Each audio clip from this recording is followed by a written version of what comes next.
আসসালামু আলাইকুম everyone, welcome to my channel Sanjum learning hub.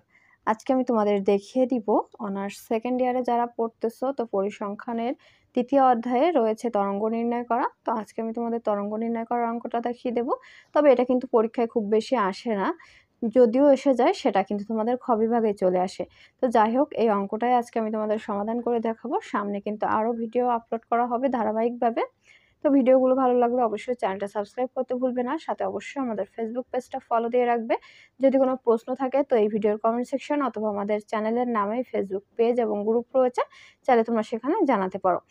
এখন সর্বপ্রথম আমাদের তরঙ্গ যখন নির্ণয় করতে বলবে, তরঙ্গ নির্ণয়ের সূত্রটা কি সেটা কিন্তু আমাদের জানা থাকতে হবে।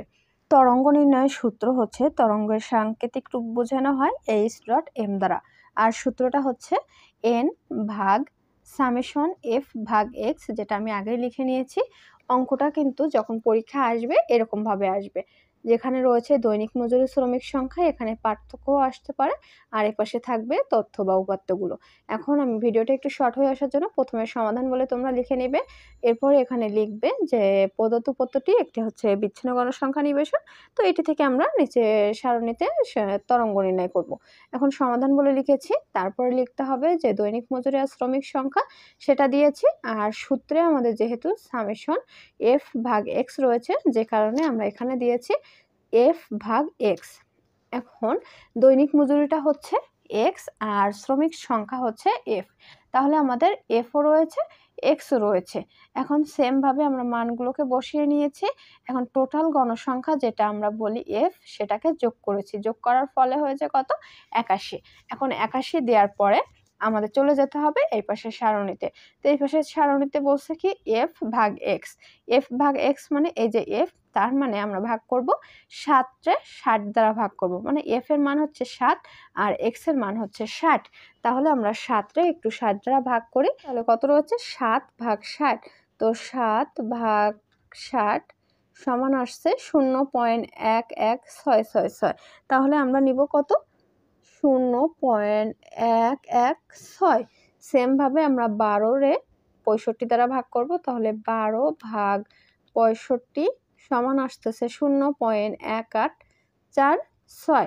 তাহলে আমরা দিব 0.184। এরপরে ভাগ করব 15 সাথে 70, মানে যে ঘরে আমাদের সমান করে যেটা থাকবে সেটা দ্বারা ভাগ করতে হবে। তাহলে 15 ভাগ 17, 15 ভাগ 70 সমান আসছে 0.214। তো আমরা 4 দিয়ে দিলাম।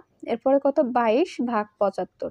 তো 22 ভাগ 75 সমান আসছে 0.2933, 0.293। এরপরে ভাগ করব 16 ভাগ 80, 16 ভাগ 80 সমান আসছে 0.2।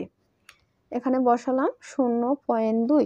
তরঙ্গ অঙ্কটা কিন্তু খুবই সহজ, অল্প সময়ে করা যায়। তবে এটা পরীক্ষায় খুব একটা আসে না, যদিও আসে সেটা হচ্ছে খ বিভাগে মাঝে মধ্যে আসে। তারপরেও এটা জেনে রাখা ভালো, পরীক্ষায় যদি চলে আসে সহজেই তোমরা করতে পারো। তো এখানে এসেছে 0.105। এবার আমরা এটাকে যোগ করব, অর্থাৎ সবগুলো যখন যোগ করব তখন আমরা সামেশন চিহ্ন দিব। সামেশন এফ ভাগ এক্স যেটা ছিল আমাদের সেটাই বসাতে হবে।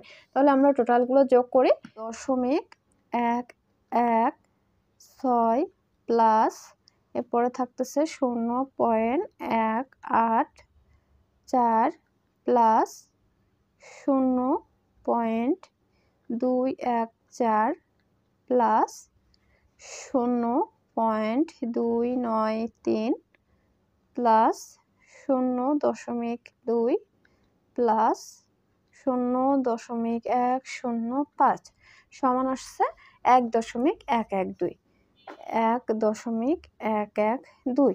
এখন তরঙ্গ নির্ণয় বলে লিখে সাংকেতিক রূপ যেটা সেটা বসিয়েছি, এরপর সূত্র যেটা সেটা। তাহলে সরাসরি সূত্রে আমরা এন এর মান কত পেয়েছি, এখানে 81, সেটা বসিয়ে দিব।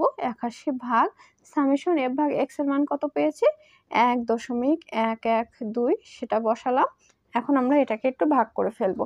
তো 81 ভাগ 1.112 সমান আসতেছে কত, 72.841।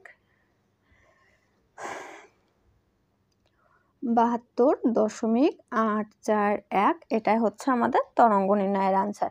তো পিছনে কিন্তু এভাবে প্রায় বলে লিখে দিতে হবে, এটাই হচ্ছে অ্যান্সার। তো এভাবে এপাশে তোমরা লিখে দিবে যে এখানে n সমান হচ্ছে গণসংখ্যা।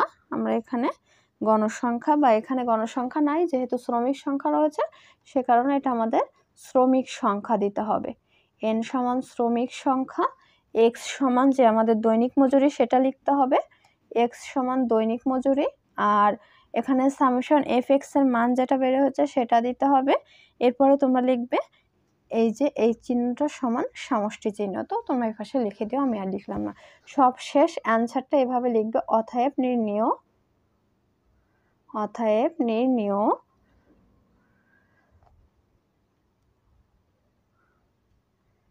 তরঙ্গ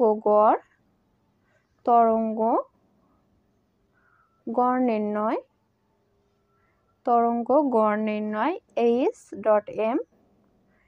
h.m সমান 72.841 প্রায় দিয়ে তোমরা অ্যান্সার লিখে দিবে। তো এটাই কিন্তু অঙ্কটা, জাস্ট এতটুকু লিখতে পারলেই তোমরা কিন্তু ফুল নাম্বারটা পেয়ে যাবে। এই পরীক্ষাটা অনেক কিন্তু সোজা, যারা অঙ্কগুলো পারো না তাদের কাছে বেশ জটিল লাগে, তবে যারা অঙ্কের নিয়মগুলো জানতে পারবা পরীক্ষার সময় লিখতে পারলে কিন্তু এখানে সহজেই তোমরা A+ মানটা উঠাতে পারবা। তো এই তো আজকের মতো ভিডিওটা এই পর্যন্তই। যদি কোনো প্রশ্ন থাকে তো অবশ্যই এই ভিডিওর কমেন্ট সেকশনে অথবা আমাদের ফেসবুক পেজ রয়েছে সেখানে জানাতে পারো। তো আমাদের পেজ এবং চ্যানেল থেকে কিন্তু একটা অনলাইন কোর্স করানো হবে। তো যারা অনলাইন কোর্সগুলো করতে চাও তারা অবশ্যই আমাদের পেজে মেসেজ দিয়ে রেখো, যখন আমরা এই অনলাইন কোর্সটা চালু করব তখন কিন্তু তোমাদের জানিয়ে দিব। তো আজকের মতো এই পর্যন্তই।